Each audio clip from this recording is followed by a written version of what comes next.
It is It's for the me intro too. I for love me. the intro. Hello, jamming. hello. What up, everybody? What's up, everybody? What's up, y'all? Hello. So for people that are not familiar with St. Louis, there's a couple things that we do here. Is where our R's are a little jacked up. And everybody always gonna ask you where you went to high school. Where you went to high school? Where do you live? Where do you live? Oh my God. That's always the thing. We are so excited. Listen up, guys. We are back. This is part two of Purpose Partners. You were so silly. I love it. Purpose Partners. We are going to continue our conversation from last week. You guys already know who we are, but for those of you who may be tuning in for the very first time, first of all, thank you for tuning in. Thank you for hanging out with us. My name is Kira Cherie Cobb. Kira means shining light, and Cherie means beloved, and Cobb means that 365 days ago today, I became covered. That's right. Thank you so much. That's right, Mrs. Happy Cobb. Today is our anniversary. Today is the actual We got day. married on 12/12/22 at 2 p.m. That's right. And it was a beautiful ceremony. So thank you to everybody in advance who actually have called us, text us, blessed us, thought of us, and all of the things. If you are watching this now live or later, we want you guys to get into the comments. We want you to ask questions. We are live for real. Come on up in here.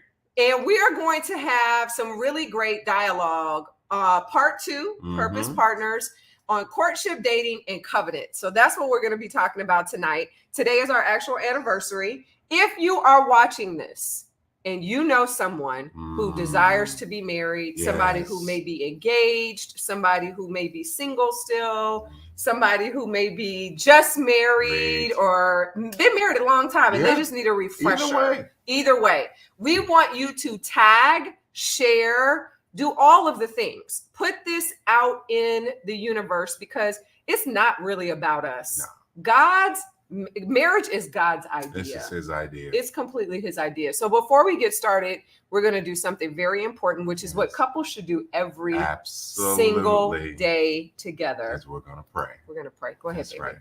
Dear Heavenly Father, Lord God, as always, we thank you for who you are in our life. The God who sits high and looks low over us each and every day. The one who dispatches his angels to cover us, to commune with us, to keep us from all hurt, harm, or danger. God, at this time, we thank you for using us as vessels for your kingdom in order to communicate with those who desire to be couples and those who desire to strengthen their coupleship that they do have. Hallelujah. Lord, use us as oracles for your word. Allow every single mind to be touched, every heart to be open and be receptive. And as my sweetheart would say, now, live or later. In Jesus' name we pray. Amen. We're so excited to have you guys again.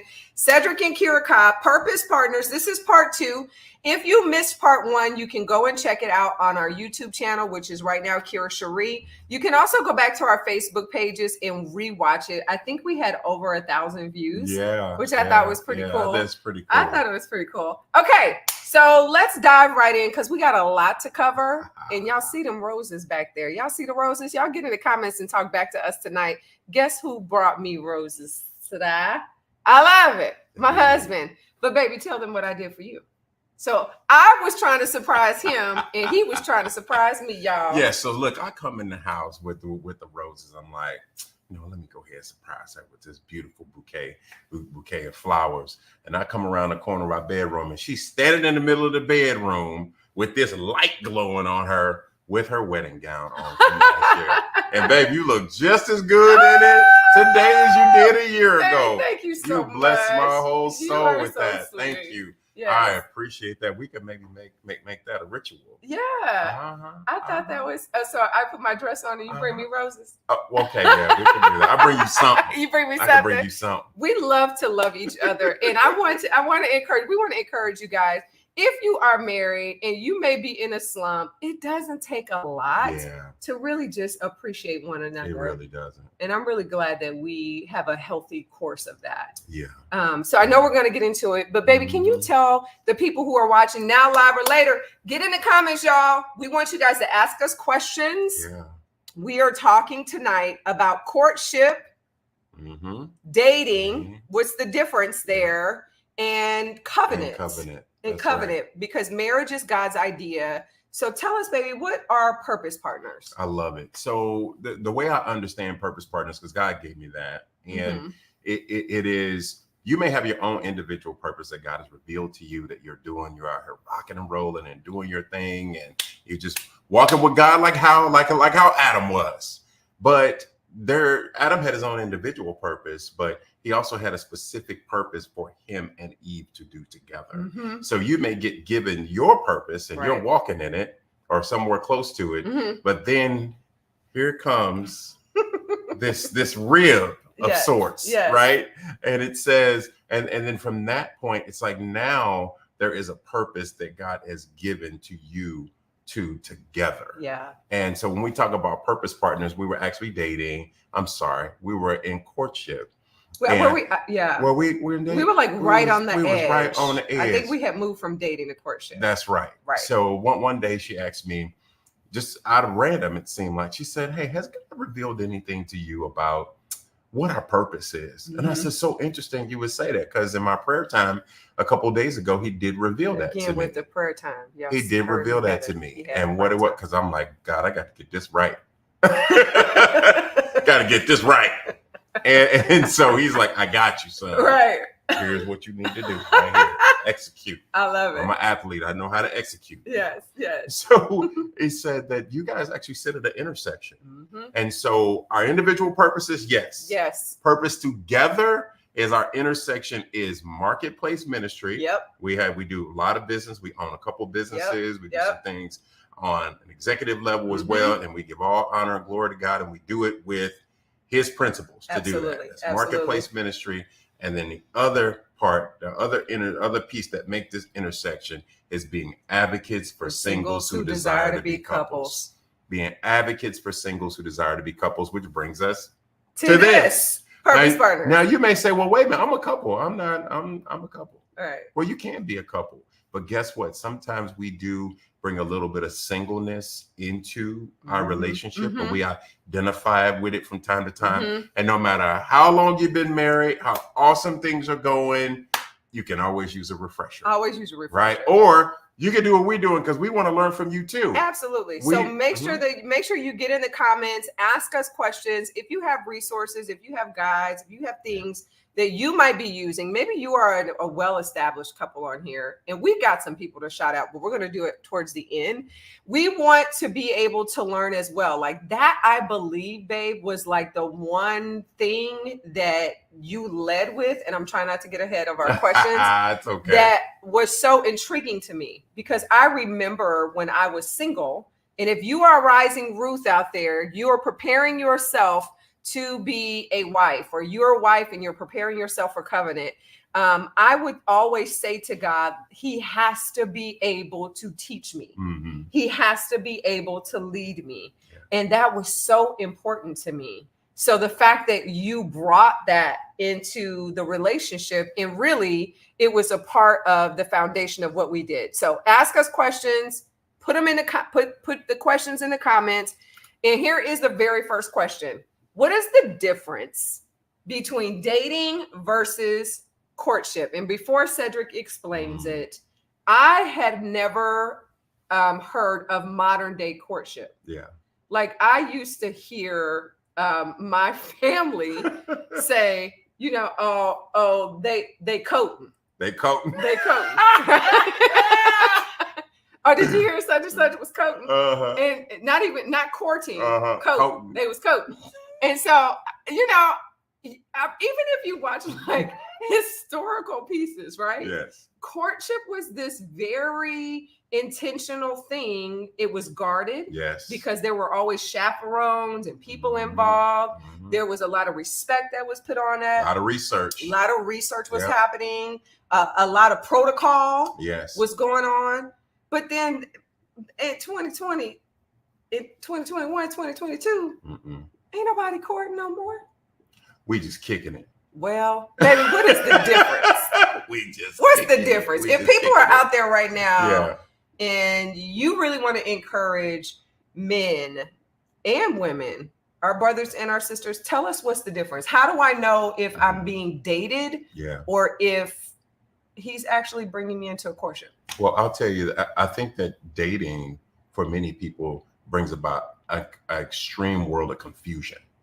And let me explain. So when I think about dating, I hear people say, okay, well, I'm dating. I date all the time. It's like, okay, so what does that look like?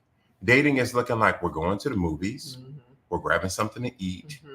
We may catch a show. We may go to the drive-in, go to carnivals, all of these activities. Right. And then people pat themselves on the back. I'm dating. We went on a date, took me to a nice restaurant. He might be like, oh yeah, she bought me some Jordans or what. Y'all dating.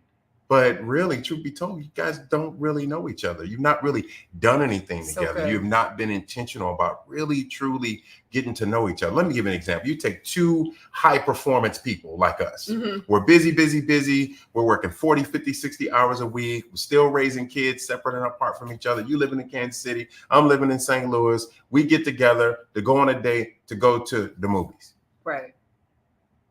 How in the world am I going to get to know her when this is what we're doing? The whole thing. Right. Because about right. And then you get done and we don't even talk about the movie. We gleaned nothing from it.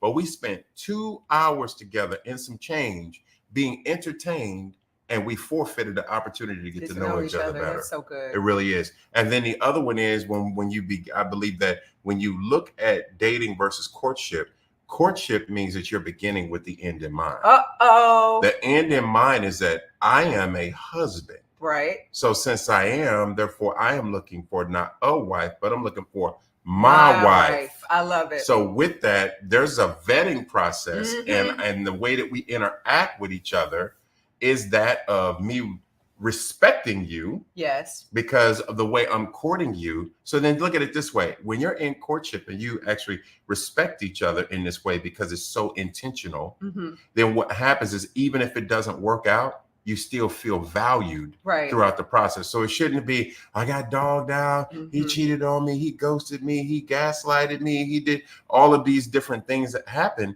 It should be something where you go, wow, I was actually honored through this process. Yep. But for whatever reason, this is just not going to be a good fit. And it's good to find that out on this side of courtship instead of inside covenant. Okay. So it's good. So dating is an accumulation of activities. Yes. Y'all went places, y'all on vacation, y'all FaceTiming, y'all doing all the things.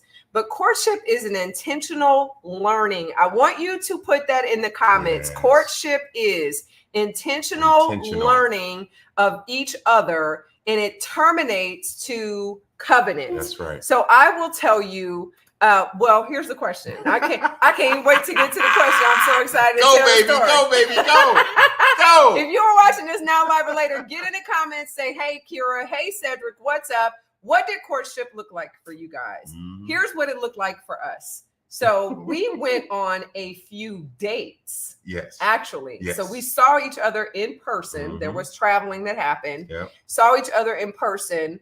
Was getting those confirmations that we mm-hmm. talked about last week, the prophecies, the obedience, what God was telling us to do. Mm-hmm. People that we knew, loved, and trusted was telling us there's something you need to figure this out.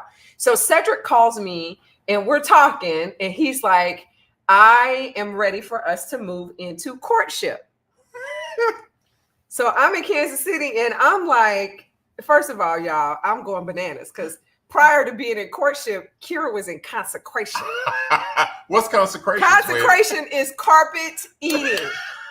Wait a minute. That don't sound There's right. a whole spot Define that. That don't sound right. In my townhouse where I'm laying prostrate. Okay. Crying, healing, purging, listening, being developed.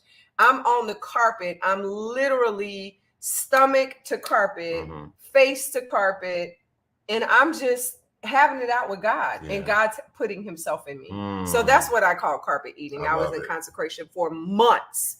So here he comes and he talks about he wants to move the relationship to courtship. Y'all, I ain't know what that was. I knew it was different.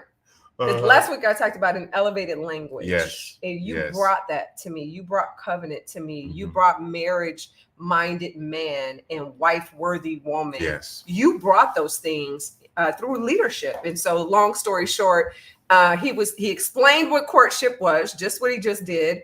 And I was like, yes, I want that. No, you asked me.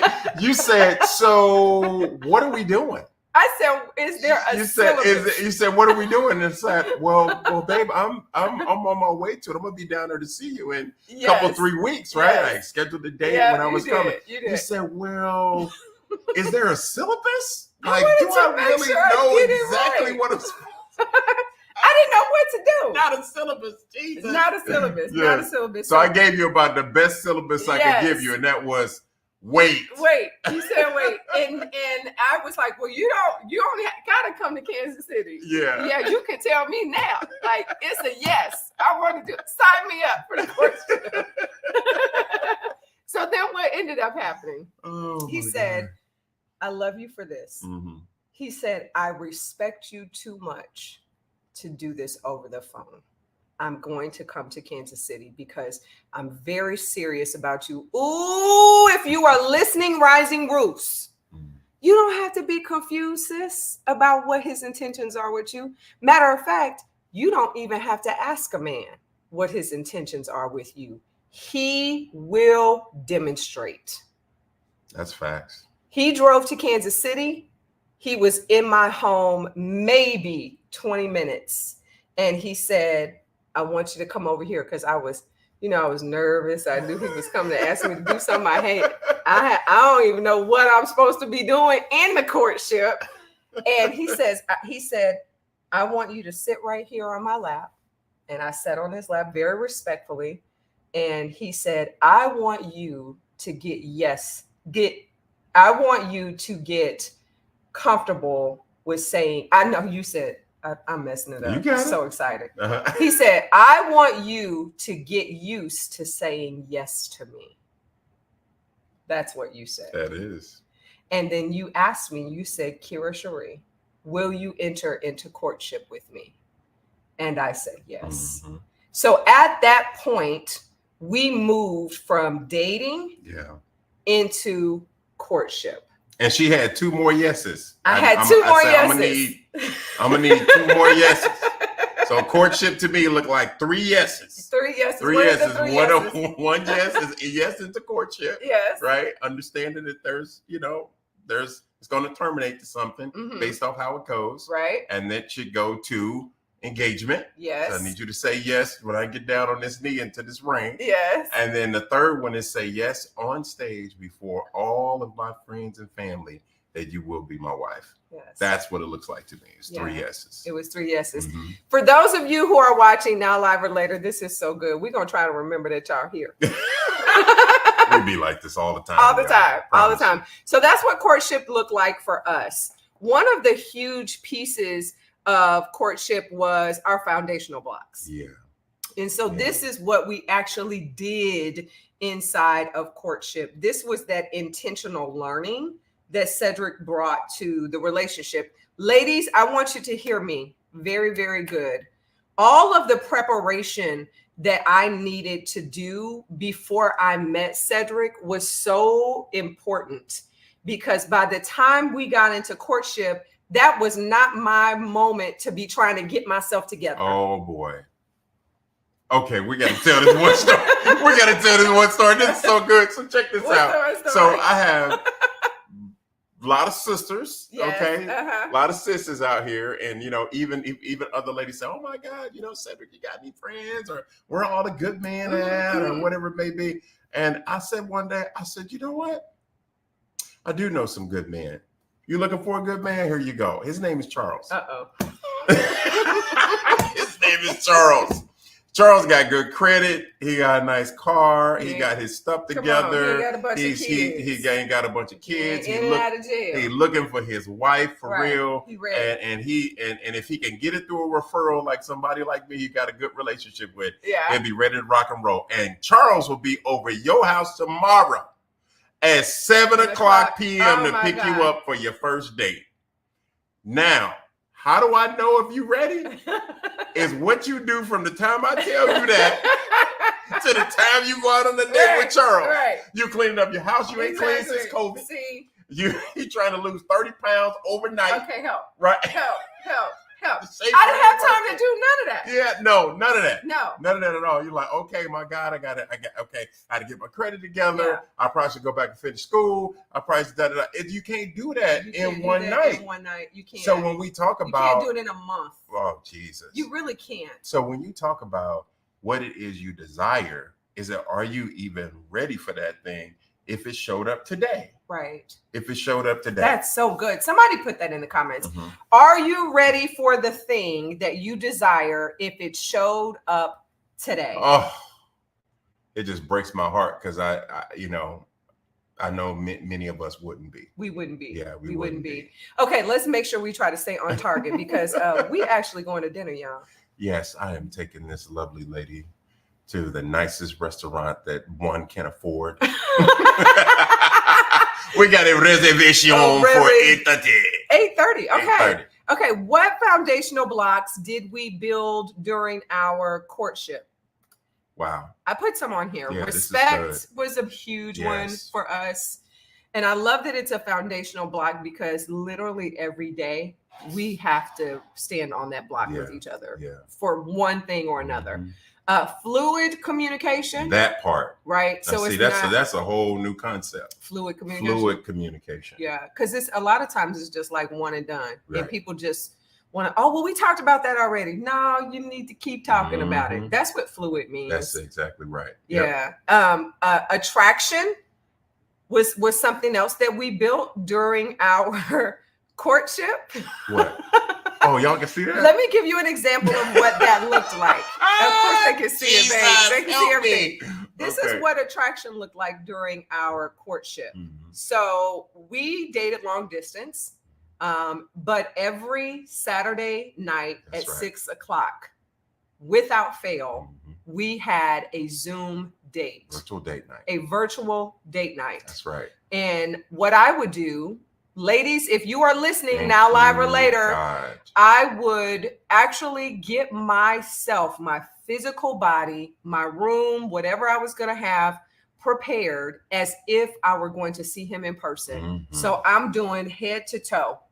I mean, head to toe. And then you would send me a photo shoot. I would send him a photo shoot. How you actually look before you even came on camera. So I'm like, came on camera. Oh my God, she's about to come on this camera in just a second. This is so I would text him the photos.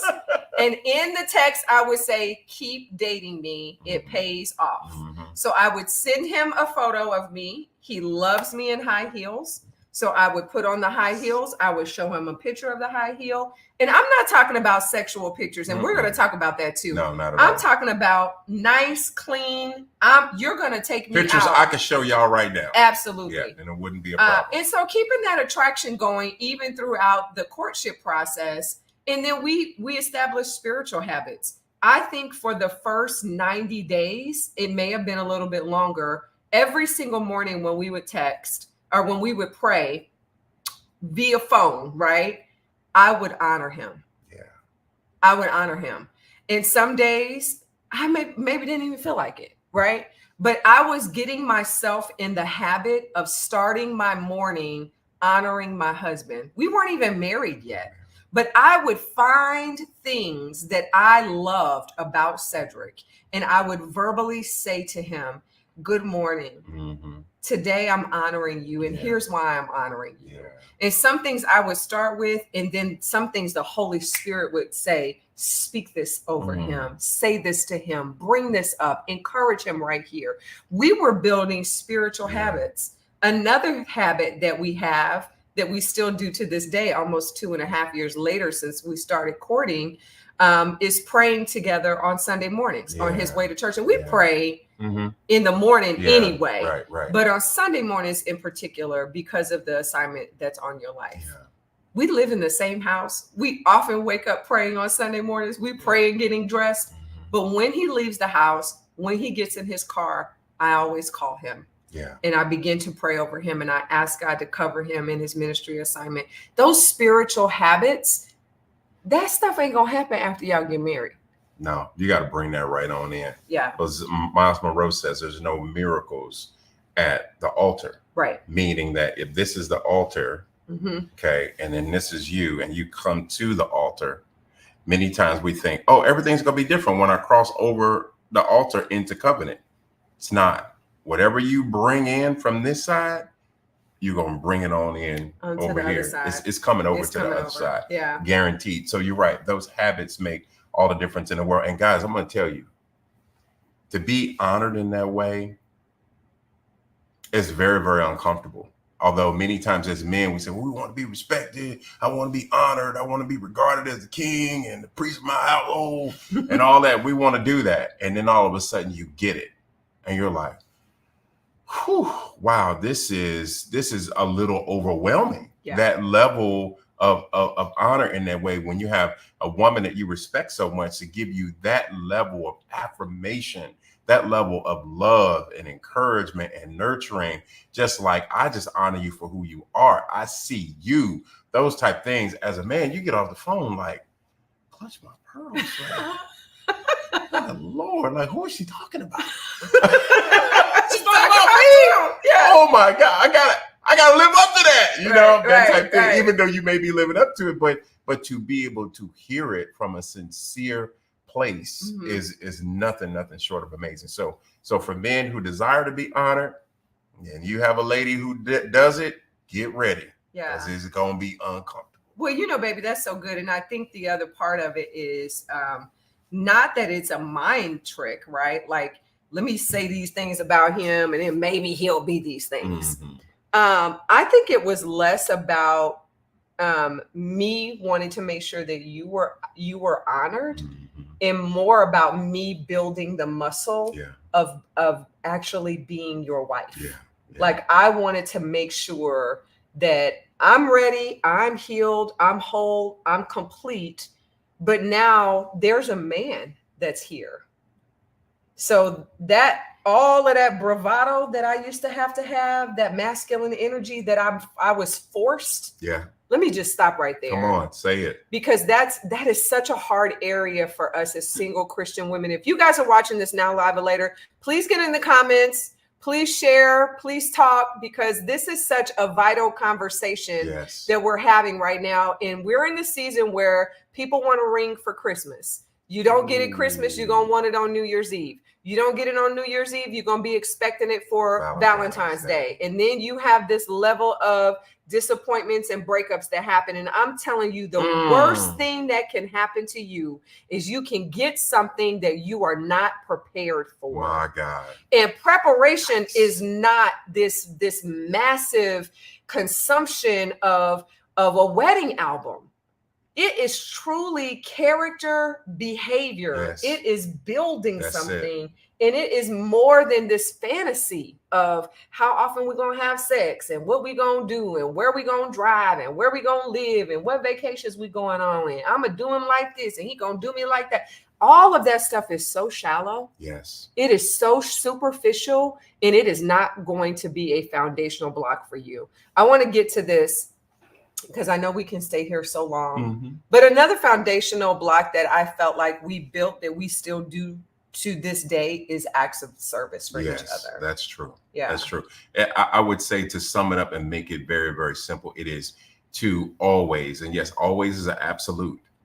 And when two have become one, then considering each other is a absolute. Yeah, baby. It should be an absolute, because you're literally considering yourself at the same time too. So for instance, it's difficult for me to even move from, because our offices are downstairs. It's difficult for me to walk out of my office and go upstairs and grab a cup of coffee and not say, hey babe, can I bring you anything? Yeah. Almost like clockwork. If for some reason I get past her and I get upstairs, I'm yelling downstairs, I'm texting, babe, can I bring you anything? That type of thing. And then even with her, she'll hear me working, I'm on calls and different things of that nature. And she knows I haven't eaten and I probably won't take a break to do it. And next thing you know, here comes a tray full of all this beautiful food. And then she's also orchestrating what I eat. It's got berries and fruit and all kinds of other stuff on it, stuff I probably wouldn't pick. I put the meat and the potatoes, the gravy and all that ain't on it. You know, I need you to stay alive, sir. Right. I'm gonna need you to be as healthy as possible. So it is really, really considering one another all the time. Even if you may be angry, even if you may be operating in offense or disappointment, don't ever stop being a spouse to your spouse. Yeah. Because they don't have another spouse. They only have you. They only have you. They only have you. You're the only one that can do it. That's it. If I want feminine energy and encouragement and nurturing and to be in the space and a beautiful, soft, warm body and whatnot, I only can get it or supposed to get it from one place and one person. That's right. There'll never be nobody that's a bigger cheerleader for her than me. Good luck. When they get there, they gonna find Good you. luck. I love it. I'm gonna be louder, more radical. It ain't gonna happen. It's not gonna happen. Good luck trying to gas her up more than me. It's not gonna happen. It's not. And with Kira Cherie, the one thing she tells me, she said, "You ain't never gonna have to be looking for me. You won't." And I mean that. You gonna be like, "Get back." You have proven that. You're like, man, you ain't gonna be looking for me. I'm hanging on the truck like, where are you going without me? Dude, babe, I'll be right back. Good Lord, I couldn't even go get the flowers today. Look, I'm trying to shop for her for Christmas. She's like, "What you doing? Where you at? Where you coming home?" I was like, "None of your business." Why we not together? She's trying not to be offended because usually I tell her where I'm at. I'm like, "I can't tell you where I'm at." Well, okay. Y'all pray for me. Y'all pray for me. It's hard. I'll be like, because I'm not gonna not answer her phone call. But like, where you? Look, I'm glad I don't have an iPhone, so you can't do my little location. You would be trapped. Y'all pray for me. I'm yet being changed. Oh, Jesus, help her, God. Number 5, during courtship, how did you safeguard yourselves from doing things that are reserved for covenant? Yes. And here's where I want to go with this, because I know we need to talk about sex, but sometimes as single Christian women, and this is for all my sisters that's out there, I feel you right here. Okay. Somebody say, "Kira, feel us right through here." I feel you right here, because single Christian women are often told to be this, but not too much of that. Right?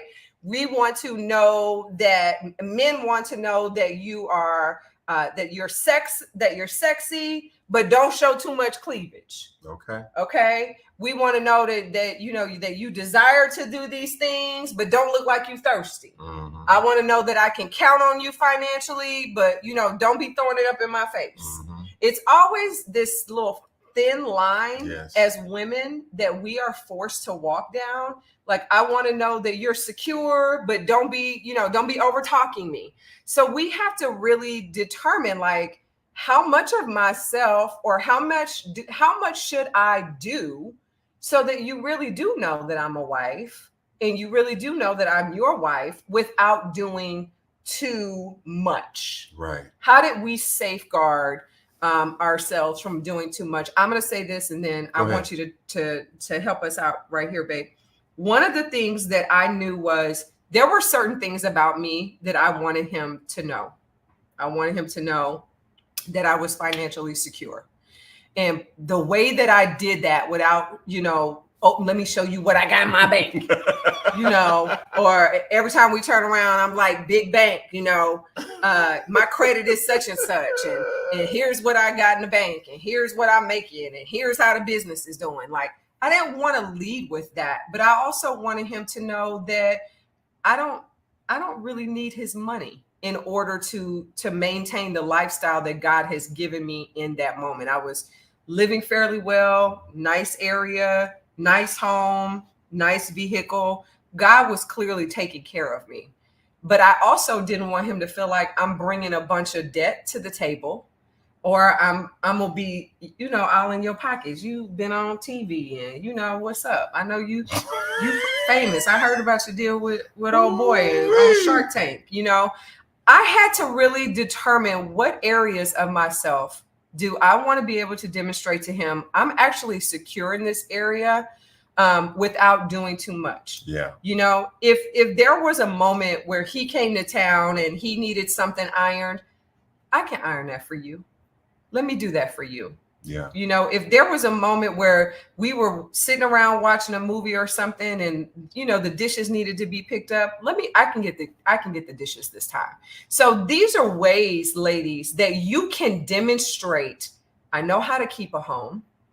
You can actually pull up on me any day of the week and my house is pretty much going to look the same. Yeah. You can go into my closet. My closet's pretty much going to look the same.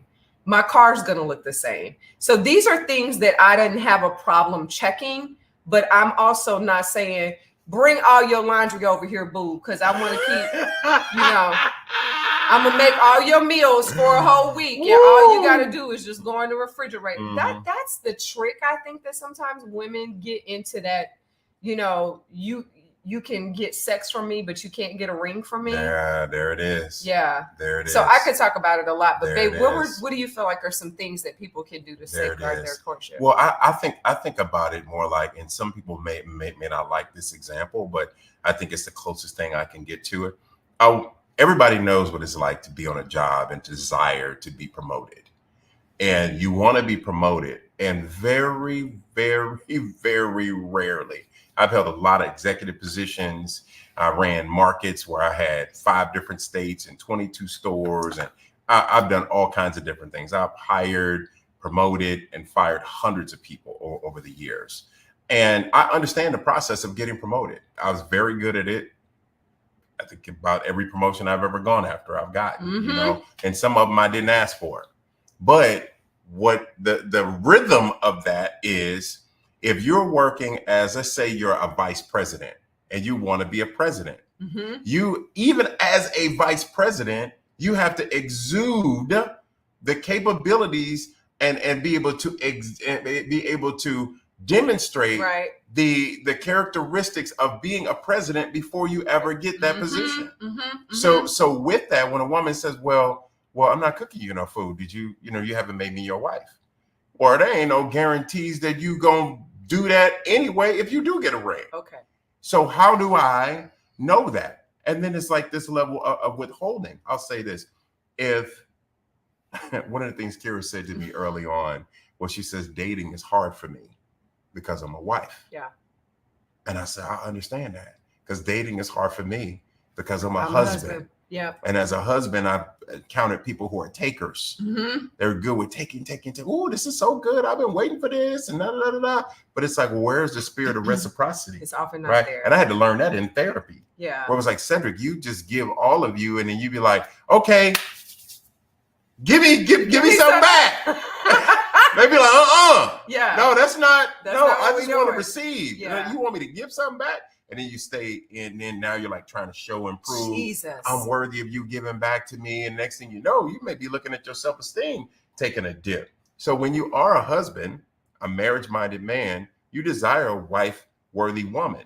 And many times, whether you're a man or a woman, you're not dating your counterpart. Right. Really. You're just excited to be able to exemplify, I'm a wife. Look at all the things I can do. And that's great. But as you give, there should be a reciprocity of giving. Yeah. As you're showing and proving, hey, I'm a wife, and these are the types of things you can expect from me. I would also doing the exact same thing. Yes, you were. I'm calling you when the weather's bad. I'm like, babe, are you home yet? All these things I would do if if I'm going to be your husband. Right. But it's an exchange that's going back and forth all throughout the rhythm. Not Kira giving 75% and I'm giving 25%. And I'm convinced that she's a wife, but she's not convinced that I'm a husband. Oh, Lord. That's so good. That's the difference. I know we're getting close to time, but one of the things that you said that I feel like is important, as single Christian women, and this live is not just for single Christian women, but that's the mind that I'm speaking from, because I lived that life for so long. As single Christian women, sometimes when you've been single for so long, it is difficult for you to accept that leadership from a man and it not feel like he just wants me to be subservient to him. One of the things you said was you would call and check on me, right? Or you wanted to know how did I make it home safe? Yeah. That is a level of concern. That is not a level of him trying to dominate you. Yeah. But if you've been single for so long, and you're used to coming and going, all right, I'm gonna just buy what I want. I'm gonna spend how I want. Don't be checking on me. I don't need to report to you every time I do something. Okay. That can land on a man like, well, you really don't need me. Yeah. Well, then why do you want me? Because a man is wanting to cover you. So that's another thing that you need to be working on. Wait a minute. I got to say something. And one of our great leaders, which will go unnamed, he's someone that everybody knows. He says you cannot cover anything that you can't control. And not that a man wants to be controlling, but that he needs to be able to have a level of influence over you that will control your movements so we can keep you covered. Not concealed, not suppressed, but be able to be covered. Right. Example, if all of a sudden, I'll say, for instance, so one of my daughters, we went to the shooting range. She has, all of our daughters have beautiful physiques, okay? And they attract a lot of attention when we walk outside. She had on this like workout outfit with, like, you know how the workout outfits be looking, right? And she looks amazing. Yep. We're going to the shooting range, which is predominantly male. Yep. And I said, well, sweetheart, you look amazing. Let's just make sure we know that. Okay. I love you. I love you to be able to do your thing, but I'm going to need you to take a hoodie with you and just tie it around your waist. Right. And she was like, oh my God, why I got to do that? It's their problem. It's their fault. I said, now here's how you're protecting your father. Yeah. Because if someone were to be disrespectful towards you, you know your daddy. Right. And we're around guns. Yes. So if we open up the door for someone to be disrespectful to you, and then I jump in and intervene, like how the father that I am is going to come up naturally, then now your father is in harm's way, because I'm going to always protect your innocence. Yeah. Just because you didn't want to allow me to control the situation and get you to actually make that edit on your wardrobe. Right. Which she did. She did. But it was a little bit of a struggle. It was a little bit of a But I see this happen with ladies quite often. This is cut out and this is here and this, that, and the other. And a man say, you know what, just tonight, sweetie, just make an edit on the outfit just tonight. Because we're thinking about how we're going to protect you while we're out, how we're going to get you home safely, how we're going to be able to help you navigate a room and still feel respected and safe, and don't feel like all these eyeballs are all over you and you feel like a piece of meat as you're going through the room. Right. And every guy's not 6'5", 295 pounds like me. Right. That may be able to be like, you can look at a dude's like, hey, I'm cool, man. Good looking out. Let me move Some on. guys don't give off that, don't even try it. Yeah. Right? Yeah. So when a man is trying to help you do that, it's really, really important. It truly is. Because that is also a huge sign of respect. You'll know whether or not he's trying to control you or not. You'll know. If you really take a deep dive and you're healed and your whole, you'll be able to know the difference. I love it. Baby, that's so good. This is so good, y'all. I just want y'all to know we actually go back and watch the lives, because it'd be some good stuff. So do. Okay, we got 2 more questions that we want to get to, and then we actually have some in the comments. Yes. Come on with it. What is a moral compass? And how does someone know if theirs is broken? Again, this elevated conversation that came to me while we were in courtship with Cedric Cobb was elevated compass. So was moral compass. Yes. So I remember specifically asking you, and I'll just be very transparent. Every relationship that I had ever been in prior to you, there was infidelity done to me. And so in my mind, I was like, how do I know that you're not going to hurt me like that again? Yes. And one of the things that you said to me was because my moral compass is not broken. That's it. I want you guys to listen to this, because a lot of times we do not move the dating forward. We never make it to courtship because we are afraid of being hurt again. So good. My God, I feel this right so here. Good, I'm telling you, baby, that is a reason why a lot of our singles are single, is because they do not want to be hurt again. Yes. They've been betrayed. They've been lied on. They've been beaten. Yes. They've been taken advantage of. If Yeah. you're still watching this now, live or later, please get in the comments. We're talking about moral compasses. How do you know, one, what is your moral compass? And how do you know if someone's moral compass is broken? What we put on here is you need to monitor your fleshly appetite during singleness, because it can often destroy your appetite for your spouse once you're married. And we're going to move into a little bit of sexual conversation here. And so, babe, talk to us about moral compass and how that shows up in your relationships. Yes. With a focus on sexuality. I think just, doing it from, so we're talking about courtship. So we're trying to do marriage God's way, right? As best we can. Not perfect, but as best we can. We're using that as a North Star to guide us in that direction. But what are the actual points of it? The points, when you think about a moral compass, is rooted and grounded in the fruit of the Spirit. Right. Am I kind? Am I generous? Here's the biggest one. Do I have self-control? And the self-control piece is usually probably one of the biggest things you want to know about someone's compass. Yep. And then also the other piece is who has influence, who has influence in your life. So if you are a woman who is dating a man or seeking to date a man and all his friends are dogs, let's just say, and he's around them often, he's in an environment that is subject to fall. Yeah. If he's someone who doesn't have a good level of self-control over alcohol and he's drunk or intoxicated frequently, his moral compass is going to be broken, because the second that he gets drunk, he's not going to make sober decisions. This is so good. If he makes consuming marijuana in any form just a normal portion of how he does what he does, that many times, as again, you're grown, you can do whatever you want. But I ask, are you making all the best decisions when you're high? Right. Are you making all the best decisions when you're drunk? Are you making all the best decisions when you're watching porn regularly? Are you making the best decisions when you're hanging out and associating with people who ain't even got a compass? Okay. What does that look like? Right. So when I said it won't happen because my moral compass is not broken, it is not only do I have this commitment to you and knowing the things that you've experienced before in the past, I don't ever want you to relive that with my name attached to it. That's one. And then number two, I value me too much. That's so good. When you think about a beautiful wedding gown, you're looking at all the details of the wedding gown and the pearls and the appliques and the sequins and the details and the straps and all those other things. But let it have one little spot on it. Right. You can't focus on nothing else but the spot. That's all you can see. That's it. And that's the way I look at it. If I allow infidelity to come into here, man, Cedric has had such a great track record.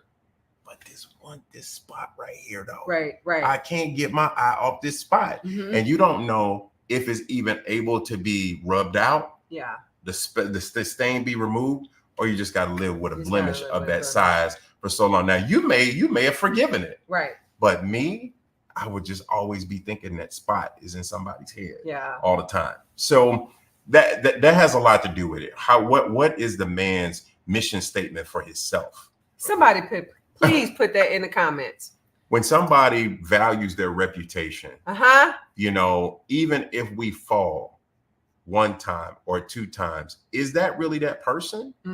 Or is that just the humanity creeping up that one time? You'd be like, that ain't them. That's not them at all. Their track record has been too impeccable for that to be them. Yeah. That's really not. Yeah. And then we got to be careful with not showing grace in that moment, because guess what? You're going to fall too.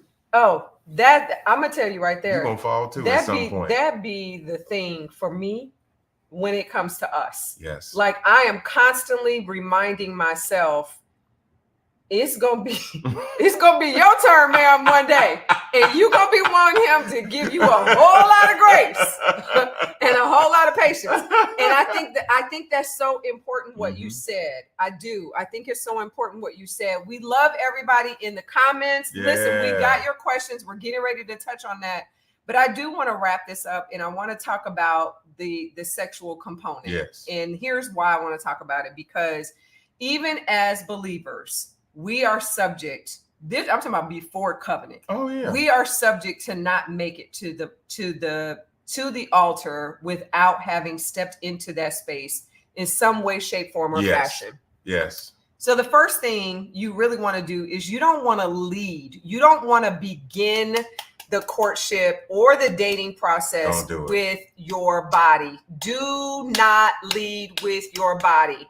And this does tie into the moral compass piece, because as soon as you start leading with your body, you really don't have nowhere else to go. And you're constantly going to be doing everything to get to that. Let's hurry up and go to the movies so we can get back home and do the things with our body. Let me hurry up and call you so I can have myself scantily clothed. Jesus. And we can do all of the things on FaceTime, and you're going to lead with your body. And the problem with that is once you start leading with your body, you ignore all of the other elements, the important elements. If you're walking into a relationship or a courtship with somebody and your moral compass is sexually broken, this is so good. You're going to bring that into the marriage. You're going to do If you have a high appetite for all of these different positions and all of these different people, and you like it like this from one person, and you needed it like that from this person, and you need it like this from that person, and then all of a sudden you got one person. It'd be me. And now you have an appetite for saying, hey, I'm used to talking to about 3 or 4 folk. I need to get confirmation. I need to get stimulated from 3 and 5 different ways. One of the things, and again, this is for adults, but one of the things that I think was really vital in our courtship was not only did we not lead with sex, and we really tried to refrain as much as possible from displaying that, even on film and camera and all of the things. The other thing I think was really vital was that there was a period of purification where we just simply said to ourselves individually, I'm not going to do anything sexually. I'm going to keep my mind clear. I'm not even going to try to please myself. I'm eliminating any aids. That was so huge. That one. Because you had to get to a place where now we get an opportunity to create what intimacy is, sexual attraction and fulfillment is, and satisfaction is between Cedric and Kira. That's so good, sweetie. Because when you're quote unquote single, you for many people, let's just be honest, many people are having sex with themselves, right? And they're using every tool, whether it be something visual, something physical, something auditory. They're using every tool that they can to satisfy oneself. Okay, that's just grown talk. But then the way that you are in relationship with yourself in that way is going to be completely different when you bring a person into it. So you really need to go through this desensitizing, this detoxing. Like, you know what? I need to find a way to suppress that right now, because I'm gonna bring that into the marriage. Because there's no miracles at the altar. You're gonna bring that into the marriage and be like, well, I'm here. Figure out how to deal with it. Jesus, help. I'm gonna need this one, this. I need a whole cabinet full of all of this for me to get what I need. And you're like, hey, I don't have a degree in that. And most of the time you don't. And that's where you get this level of I'm not satisfied. I'm not satisfied. The fire dies out. All of the things. Okay, we got a couple of questions, baby. This was so good. My goodness. Look at Britt. What's up, Brittany? We love you, Brittany. She said, how long was y'all together before y'all got married? She said, I probably missed that. We talked about that last week, Britt. We were together all in 18 months. 18 months. And then we really just came to a head and we said, we're ready. All lights are green. Everything has been secured. We feel like we're at a position where we really are ready to move forward. And then it was, I think, maybe 45 days from engagement to the altar. So we spent a lot of time in courtship. A lot of time. When I say we used to say all the time, we say, well, how do you think our relationship is? And we'd be like, so we've been dating a year based off the way that we've been doing things. We're probably about we're probably equivalent to somebody who's been intensely married for 3 or 4 years. Yeah. And the reason we can say that is because of all the work that we put in. Yeah. Like, let me say this. I think it's important to know. Kira and I have been married a little more than 44 years. Just not to each other. Just not to each other. Yeah. I've had 2 marriages. She's had 1, all long relationships and marriages, and built families and owned homes and all kinds of other things. And when I say quite often that Kira was not born for me, she was not made for me, she was built for me. My. And as was I. Yeah. So when you talk about something being built, it means what it was built. It was built through adversity. It was built through healing and wholeness and prayer and purpose. It was built, and all of those bricks came together to make who we are. Because you actually have your husband. You don't have someone else's husband. Oh, you cry. You do. You have your husband. Yeah. Or who I was before in the past, for whoever it may have been, I'm not that dude. Yeah. I'm a totally different person that has been built just for you. Some of those are little bricks that have come together, but for the lion's share, it's work and healing and therapy and God and all those other things that you experience today. I think that's so good, sweetheart. One of the things we had said earlier this week was, I didn't bring him my ex-husband's wife. Thank you, Lord. Right. So when you've been married before, it's so important that you really do your work. And this really leads segues very well into Kaisha's question. Kai. We love you, Kai. She said, question for you both. What was the biggest I'm not doing that again that you knew you weren't going to do this time around in order to make this time last forever? I flipped that on its head, Kai. I'm going to just tell you. One of the things that I didn't do was I didn't say that. Yeah. I said, here's what I will do. There it is. Here's what I will do. Because the moment, and this is just for Kira, the moment that I start making a list of all the stuff I ain't doing, I ain't doing that again. I ain't doing that again. I won't be doing, you won't catch me doing that. The bad news about that is when you rehearse that in private time, it actually comes out publicly when you're having a conversation with someone. Good. Back in the day, I've gone on a date or 2 with some ladies who spend most of the evening talking about everything that they don't like. Yeah. Well, I don't like that, and I don't like fit, and I don't like this, and I ain't never doing that again. I said, I'm not. I'm like, okay, be glad when this date is over with. Let me get her back to the crib. I'm still gonna be a gentleman because that's my brand. Right. But let me get you back to the crib. Okay, I had a good night. You want to date again? Probably. We'll see. Let's see. Maybe better off just kind of being friends. You know what I mean? If they ask for feedback, I'll give it to them. But otherwise, no. I will. I'll give the feedback because I don't want anybody to be hurt or feel ghosted or whatnot. It's just like many times people that I didn't hire. Right. If they asked the question, I would tell them, hey, you were not a great interview, didn't really answer the questions as deeply as I needed them to, or maybe you didn't have quite as much experience, but I think you're going to be awesome. Here's the things I think you can really take on to your next one. Here's the things I believe you can fix. Yeah. It's really simple. I'm not trying to attack anyone. Right. That was their approach. Yeah, that was it. So when you start rehearsing what you ain't gonna do, it's gonna come out in regular conversation. Yeah, I think the other thing too, just as a good practice, you can take this or not, is really start thinking about the things that you will do. Yes. Right. I will confront anything that I feel makes me uncomfortable. Yes. Right. So instead of, I ain't going to let you talk crazy to me. Okay. Right. Because that's what we want to say. I ain't never going to let him, do this X, Y, and Z to me. I get to choose. I will discuss difficult things with you, especially when it makes me feel I love it. Like it's a trigger or I've relived this before. Now, I'm not saying that there weren't some absolutes, but I will tell you almost all of the absolutes that I would have said I wasn't going to do were big things that God actually had worked in. I never would have just thought that I would have had to move.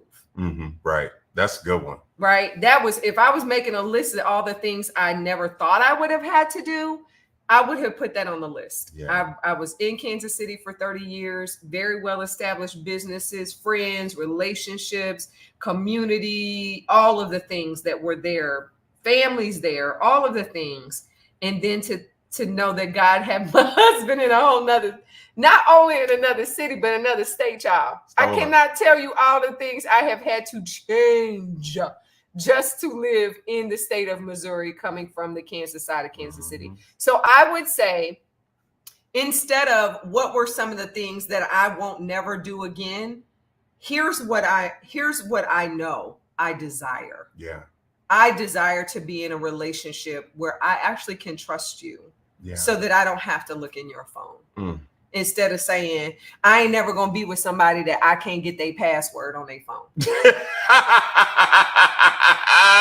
He's so clear with these phones. Yeah, they just be laid. They be laid out everywhere. Babe, look at this. You see that? And then she programmed my face. I got his face in here. Look, my whole family, like, here's my password. It's real easy. It's like, because after you get to a certain point, especially after you've been divorced and you get heel, whole, and free, a lot of the things that you want to put on a list of stuff you won't do, they're so insignificant. That's super. Like, I ain't even going to entertain you if I got to talk to you about you handling your phone too much. There it is. Like, we're not even having that conversation. So I hope that was helpful. But making it last forever. I think for us is, we just really honestly, and we just said this before we came on, we just let's just value today. Yeah. Because that's really all we got. Yeah. That's really it. Really it. Our forever, technically starts over the next day. Every day. Because you don't know. No, you don't. We have some friends that had a scare. I had a scare just a few days ago. Yeah. He almost lost his wife. In the car. They've been married this long. So let's make that date go. Let's make it work. Just the day. Yeah. We were going to defer our time to go and kind of celebrate our anniversary, but God unctioned me. He's like, no, well, you just had this conversation. Yep. Let's take advantage of today. Today. So we're doing something today. We got a reservation at 8:30. Yes. Central Standard Time, but we live right around the corner. So we right. good. It's easy. Okay. One more. It was really tough for me to accept that covering from my husband. Shout out to Andrea. I love Andrea. I'm going to date myself. I taught Andrea 4th grade. I was her 4th grade teacher. She's married. She has 2 beautiful children. Andrea. She's got a wonderful husband in Texas doing her thing. Teaching what? 4th grade. All right. I think she's still teaching 4th grade. I got to check. Well, she said, anyway. Shaking my head, definitely a mind shift. After being single for so long, in my mind, I made it this far on my own. And a lot of times, that's what single Christian women believe. Yeah. There are a plethora of single Christian women. And sometimes it feels lopsided because men get an opportunity to just come in and be like, let me see, you. All right, you 3 come closer. Let me just kind of look. And single Christian women, we be like, is there one? Oh, yeah. It looks like a man. Stop. It is a man. He loves the Lord. Are you signaling me? Me? Hey, I'm telling you. Oh, God, help, Lord. It's lopsided.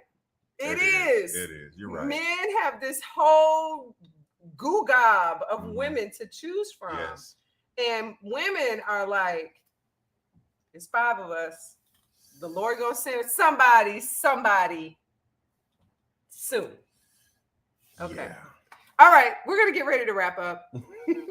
But before we go, I really do want to share some resources. If somebody is in the comments and you're still on, can you please type these resources in as we share them? So the first one is a resource that Cedric would send to me during our courtship. And it was a podcast that I got so much information from, and that is R.C. Blake's. Yes. R.C. Blake's, his YouTube channel. He's married. His wife, him and Lisa do a lot of talking. But this was a man that was so, I mean, he was so empowering. He is so empowering about women and women being queens and how they should be treated and respected. Thank you so much, my longtime friend, Marion Simpson. I love you. R.C. Blake's. R.C. Blake's on YouTube. That was a resource that you would send. Another one was Jerry and Tanisha Flowers. Jerry and Tanisha Flowers. They have a ministry, I think, in Houston. I think they are in Texas. In Houston. And then there was also Lateris R. Whitfield. He has something called Dear Future Wifey. Somebody please put these in the comments, you guys. Dear Future Wifey. And let me say this. These resources were things that I was sharing with her, and I would send them to her during courtship. I'd say, hey, babe, check out this video when you get an opportunity. I'd love to discuss it later on today. Never, not one time was she like, well, I was busy today and I didn't get a chance to look at it. Just tell me what it was about and whatnot. She was like, no, I consumed that with notes. Yeah, let's talk. And that was another indicator for me. Like, is she even interested in what's important to me and the things that we can use to pour into our relationship? And she on it. Then she would send me stuff. I would consume it too. Right. Like, boom, this is great, honey. Hey, I can't wait to talk about this tonight. Right. Sometimes I would actually set the stage for our conversation, video or not video. I said, you know what? Tonight I'd like to tell you a little bit more about my childhood. Yeah.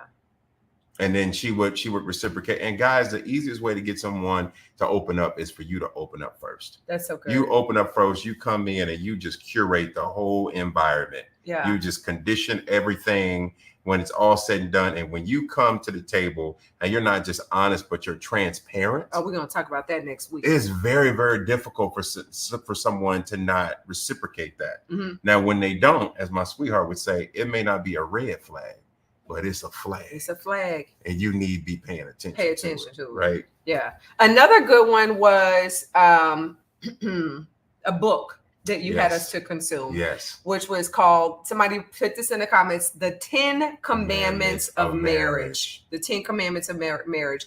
And we actually did that. We broke that up into a book club. We did it along with my sister, Shamika Simpson, and Billy Simpson, my brother-in-law, all the way down there in Houston, Texas. We love you guys. And Cedric read the book before I did. And then what he did was he would have me to read the chapter and we would discuss it together on Wednesday night. Yep. And then on Saturday night during our daytime, we would watch the video and we would talk to my sister and her husband, and we were able to glean from each other. And we did that for 10 weeks. Yeah. And so that was another thing that we did during courtship. So we love you guys. We could stay on forever. We will be back next week. Yes. And next week, we're going to talk about covenant, and we're also going to talk about conflict. And what do you do when everybody ain't getting roses? When everybody ain't getting roses. And it's cool. And one little preview I'll give you is it's incredibly important to resolve conflict with punctuation at the end of the sentence. Many times people have these run-on conversations of keep rehashing and reliving the same conflict over and over again. It's because you don't do enough work to get it done, like complete it. Get it complete so you can move on to the next thing. And if we're going to be purpose partners, we need to get past that so we can continue to get to the next thing that God gives us in purpose. Yeah. But if he's like, now y'all done had the same conversation 35 times and ain't resolved it 35 out of 35. Do you know how much purpose you'd have missed? You know how much blessings I wasn't able to give you because you decided not to finish this up? We're almost afraid to be going to bed mad. Okay. Y'all pray for us because we still young. We just 1 year old, but we have collective wisdom. Yes, that's a great way. We have a huge support system around us. I want to close with this. I want to give a shout out to our pastor. Yes. Pastor Rasan Jordan. Let me tell you guys, this is the quintessential peak of any marriage is having a pastor. Jesus. And not only do we have a pastor that is for us. Yes. He is in our corner. He is constantly praying for us. He is checking in on us. He's looking to make sure that we're actually living out those vows that he oversaw. He officiated our wedding. And so, Pastor Jordan, we love you tremendously, and we are honored to serve under your leadership. Just had a birthday about a week or so ago. And we'll be live. Our church will be live in person for Wednesday night Bible study tomorrow, 4152 Washington Boulevard, the Advancing Church, which means to rise. Yes. And then, baby, I also want to give a shout out to Pastor Ron. Yes, and Pastor Ron and Sister Donna. Not only do we have the opportunity to have this level of headship with Pastor Jordan, but also everyone who's connected to him have become a part of our tribe or our board of directors, if you will. And Pastor Ron and Sister Donna have been champions for us, taking us through premarital counseling and then continued counseling. We actually got a 1-year checkup coming up next week. Yeah, on Monday. And then Michael and Janelle. And Gerald and Nakia. And Kevin and Christy. Otis and Tanilla. I mean, my God, I could go on and on. We got some great Jessica couples. and Kevin McClellan. Jessica, oh my God. The Kansas City connection. Come on. Jessica and Kevin McClellan. They have prayed with us. Ooh. They were one of the first. Why am I being so emotional tonight? Yeah, they were one of the first couples that we shared our courtship with, and Kevin prayed over us. Yes. And he spoke over us. So beautiful. And they check on us, and we pray with them, and they pray with us. Jessica and Kevin, we love you guys. We love you all very, very much. And so that's so important that you have other godly marriages around you. Yeah. That you can actually just look a certain way, and they'll be like, "What's going on? Let me pray for you, y'all. We need to go to lunch. We need to go to breakfast. We need to figure this thing out because you're not in it alone." And then I also want to shout out our best man, even though we did talk about Mike, and my maid of honor, which is my best friend, Dee Deanna Latimer. Dee and I have been friends. Dee Jen and I have been friends for the last 32 years. Wow. 32 years. Wow. And Dee was there on the day I met Cedric face to face. And she stood with me at the altar this time last year. And so she is constantly helping me to evolve and me helping her to evolve. So who's around you also has a tremendous amount of influence on what kind of marriage you have. If you got people around you that's not there for y'all, like they there for him, but they not there for us, we might not be able to be friends. Yeah. We didn't get to that, but that was also on here about, how do other people influence you? Who's around you? Yes. That makes a big difference. Wow. Yeah. Look at this. Look at all these folks. Jana, they so sweet. Tiffany, you guys are awesome. Everybody. Paula Kelly. Paula Kelly. Hey, Paula. Yes. Yeah. You guys are amazing. So anything, as always, guys, we can get out of here, go enjoy. Get out of here, go enjoy. Yeah, I got that 8:30 at Roof. We got 8:30. We got 8:30. Did you guys go through couples counseling? We absolutely did. Oh my God. We went through Prepare and Enrich. Yep. I think we had 7 sessions, and we have another follow-up session a year later and we also had a premarital was it a quiz, babe? It was an assessment. It's an assessment. That's through Prepare and Enrich. Prepare and Enrich. Couple hundred questions you ask, you get, and it really helps guide your premarital session. It's amazing. Just be as open and honest and transparent. Look at Sam Jordan. Babe, remember he did our Come on, man. We were in Courtship. Amazing photographer. Oh my God. This brother's so cool. That blue photo of me posing like this. Look, that thing. That's Sam Jordan. Legendary all day. Yeah. Let me tell you this, Sam. This is what Sam said to me when I saw him. I came to that event with you for the first time. It was Rhonda's birthday. It was Rhonda's birthday. Shout out to Rhonda Hall. He said, so hey brother, we've always respected Kira and see her doing what she's doing out in the community. And he said, I always wonder what kind of guy she would be with. He's like, now I get it. I said, Sam, good looking out, man. Yeah. We're looking at what she say. What is a man's mission statement for himself? For himself. You gotta be able to just ask him the question. Yeah. Ask him the question and let him answer it and see the level of transparency that he may have with you.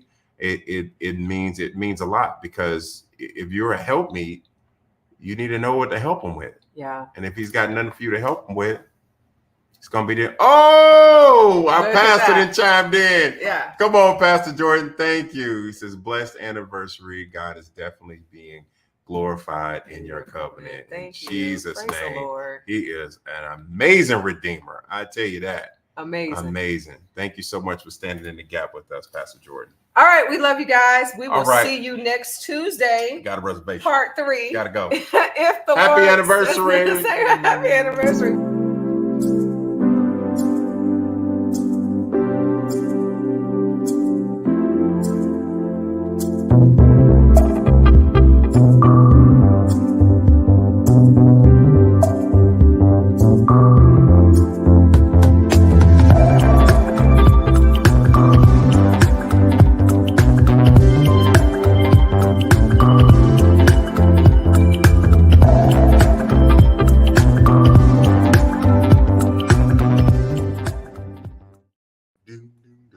Look at us. We still on. Bye, y'all.